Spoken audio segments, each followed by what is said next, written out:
I'm Charlie Bright of Gold Derby, and today I'm speaking with Sam Pollard about his new documentary, MLK FBI, about the FBI's persistent surveillance of Dr. King.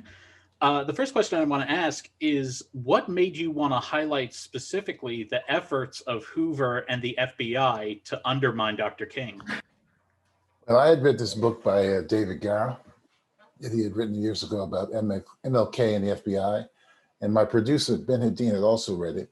And he thought that should be our next film. We had just finished a film called Two Trains Running. And he read the book. He sent me a copy. I read the book. And I said to him, "You're right. This is our next film." And then we reached out to Dave Garrow. We optioned this book. And I happen to know Dave Garrow from when I was a producer on Eyes on the Prize, too. And he was one of our major consultants. How long did it take you to complete this documentary from conception to completion? Because, I mean, obviously there's a lot of archival footage you had to go through, and I'm sure you had to request a lot of that. How long did that take? Well, we reached out to Garrow, I guess, in 2017, and we finished the film in 2020, basically in 2.5 years, which is relatively 2.5, 3 years, relatively pretty fast for a documentary. Normally it takes 5 or 6 years when you're doing them independently, like we were doing this one. So after we did that long interview with Garrow, we put together a sizzle reel. We reached out to different possible funders who weren't getting any bites. And then around the beginning of 2019, 2 companies came on board, Field of Vision and Play Action. And then we finished up the rest of our interviews in the fall of 2019 and hired an archival producer and brought on an editor, a woman named Laura Tomaselli. And she started screening archival footage in November of 2019 and started really editing in December, January. And when we went remote because of the COVID, she went upstate to her house and she edited up there until July. She was sending back and forth rough cuts to Ben and myself. Ben was in Atlanta, I was in New York. And we locked the film probably like the end of July, early August. Pretty fast turnaround when you think about it. And what's also really interesting with documentaries, with any documentary, is that there are so many things that you find that you want to cover. Sometimes you're not able to include everything in the final cut, and I was wondering if there was an aspect of the information that you found out in putting together the documentary that you wish you could have put in the final cut, but for one reason or another you weren't able to. Well, the first cut we had of the film was over 2.5 hours. And there was a whole section about these 2 brothers who had been members of the Communist Party, and they were connected to Stanley Levinson. And we thought that was a great part of the story. But in the edit process, we realized we couldn't have a film that was 2.5 hours. We just didn't think it was going to hold up that, in terms of just its pacing and its energy. So we had to make a decision. We had to cut the stuff out. Now, my philosophy is usually when I cut it out, I forget it. I don't hold on to, oh my God, we should have put that in. It's just not part of my DNA. So, if it's gone, it's probably out of my mind. I'll never think about it again. I also was curious, how did you go about deciding who you wanted? Because what's interesting about the narration that's used in the movie is that it's drawn from it's not like this wide-reaching span of people. It's usually like this core group of people that you usually find yourself coming back to, and then you're recognizing their voices. And how did you decide who you wanted to reach out to? Because I mean, you have some very compelling figures that were there, like Andrew Young, but also people like Jim Comey as well appears as part of it as well. In the normal documentary process, you interview usually 20 to 25 people. And as you start to put the film together, you start to whittle away and you usually get down to maybe 10 to 15 people. In this, we had the sort of reverse philosophy. We said, we don't want a lot of people to talk about this story. We think we want to find a core group of people. So we said immediately, we wanted 2 of King's closest confidants, if they were still alive. And we thought of Clarence Jones, Andy Young, and we also considered Reverend Joseph Lowry, but he was very ill, and we didn't think he was going to be able to really have enough stamina to talk to us. Then we said, we want 2 historians, and we want one historian who can speak to the history of the FBI and J. Edgar Hoover. That turned out to be Beverly Gage. We want another historian who could talk about COINTELPRO that the FBI had put into place in the late 50s, early 60s, where they were monitoring organizations that they thought might be a threat to American democracy. And it wasn't just the SCLC and Dr. King, it was the Nation of Islam, it was Malcolm X, it was the Black Panther Party, it was Angela Davis, Huey P. Newton, Bobby Seale, Eldridge Cleaver, so anybody they thought that was a threat to the notion of American democracy, they were monitoring. So then we said we wanted to so we had two historians, we had two confidants of King, and then we said we need somebody from the FBI. It's a couple of people from the FBI.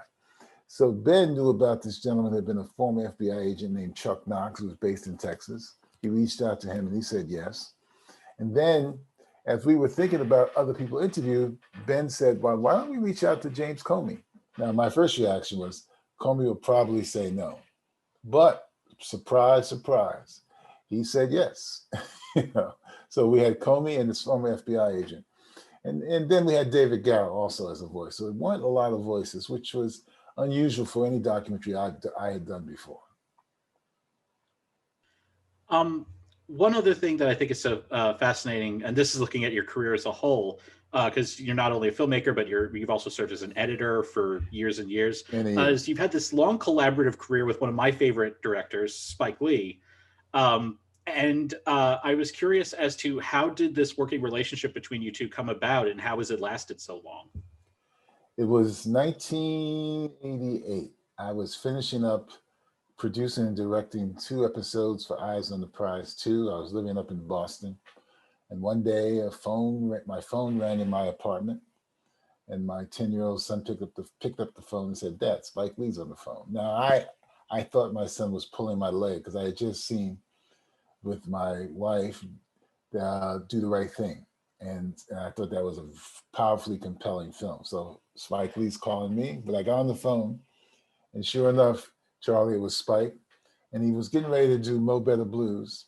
And the editor, Barry Brown, who had cut School Days and Do the Right Thing, was going on to direct his first feature. So he was looking for an editor.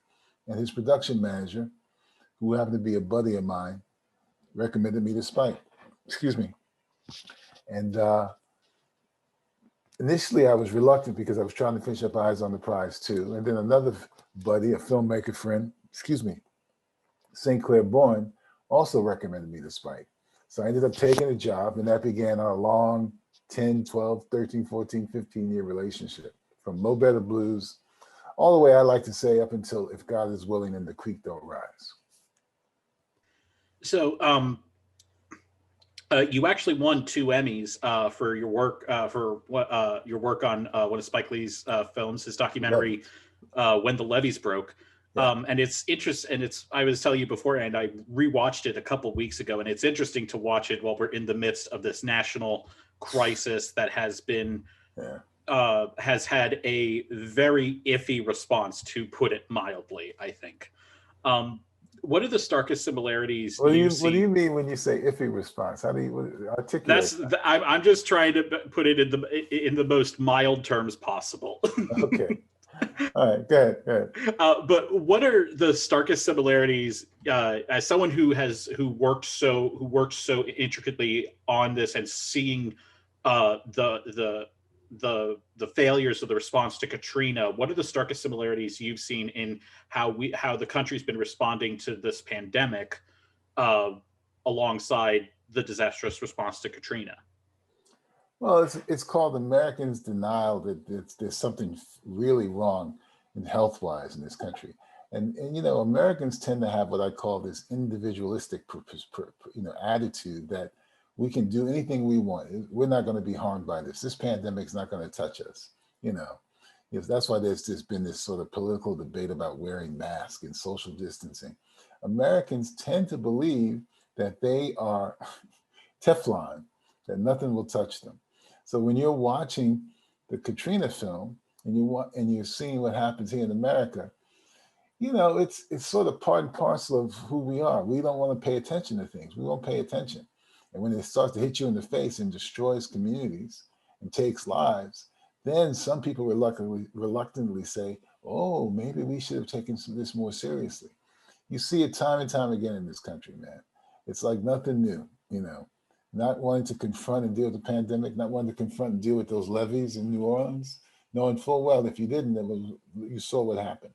It's in our sort of American psyche. And as I said, you did win 2 Emmys for that in 2007. One as an editor and one as one of the as a member of the producing team. Right. What was that experience like of winning those 2 Emmys? Hey man, it was sweet. I'm not gonna tell you, it was sweet. The idea that we got nominated for all those Emmys and we win for best editing, myself, Nancy Novak, and Geeta Gambier. We win for best editing, and then me and Spike and Jackie Glover, we win for producing. It was nice, man. It was an extremely nice moment. And one thing I have to say, Charlie, I remember was the after party was one of the funnest parties I ever went to, man. You know, it was fun. It was fun. And then 2 years later, me and Geeta won another Emmy for our editing on By the People, the election of Barack Obama. So, you know, that was a nice little period there where, you know, these films were having some impact. You know, it's interesting that you have this movie about Dr. King, and you know, we're at a period of time where, you know, it feels like the side of justice is in need, or maybe not in need, but sometimes it feels like there might be a lack of a central figure, the way that Dr. King was for the civil rights movement. Do you, in what you've seen over the past couple of years, do you think that there's like a central figure for justice in this country right now? No, I think the world's changed. I don't think that, you know, America now has one central leader like a Dr. King. I mean, the thing that we forget, though, that there was lots of foot soldiers surrounding Dr. King. There was the Fred Shuttlesworth, there was the Ralph Abernathy, there was the Dorothy Cottons, the Wyatt T. Walkers. You know, there are lots of people who were part of that movement. The King was sort of the titular head, and that's changed over time. You know, we've come to see that there are different types of leaders in the community, and they all have a different sort of approach and tactics. You know, from William Barber to Reverend Sharpton. You know, everyone has a different tactic. So, you know, we tend sometimes to elevate people to you know, on a podium to say, oh, look at that man, isn't he a great man, isn't that a great woman? I think you got to realize that movements are really created and flourishes by people. The Black Lives Matter movement is a perfect example. You don't really see any specific leader, but you know that movement has been galvanizing all across the country and the world. And one other thing I just wanted to ask is, you know, last week we saw something truly impressive happen. It got bogged down with all the news coming out of DC the following day, but the pastor of Dr. King's church, Ebenezer Baptist Church, Raphael Warnock, was elected to the U.S. Senate from Georgia. I mean, what are your thoughts on, you know, now that you've made this movie and you've seen now the pastor of that church rise to becoming a senator? You got to tip your hat to the people in Georgia who were so active and pushing for people of color to come out and vote. That's amazing. You know, there's someone like Stacey Abrams and others really, really went all out to make people come out to vote. I mean, you got to really, I mean, and this is a red state. This was a red state. If what had happened on Wednesday hadn't been so horrific, that would be a seminal piece of American history. And it will. I mean, in retrospect, when you think back on it, the election of Ossoff and Warnock, fantastic. And the fact that Raphael Warnock is the minister of the Ebenezer Baptist Church, that's sort of bringing down this, it's sort of a connect, you know, as you know, it's a connection to Dr. King and what his church was all about. Well, Sam, thank you so much for joining us. We wish you all the best during this upcoming award season. And to all of our viewers, please like this video, smash that subscribe button, and please go to goldderby.com and use the Gold Derby app to make your predictions and see if you can outsmart the top prognosticators in Hollywood. Thank you so much, Sam. Thank you, John.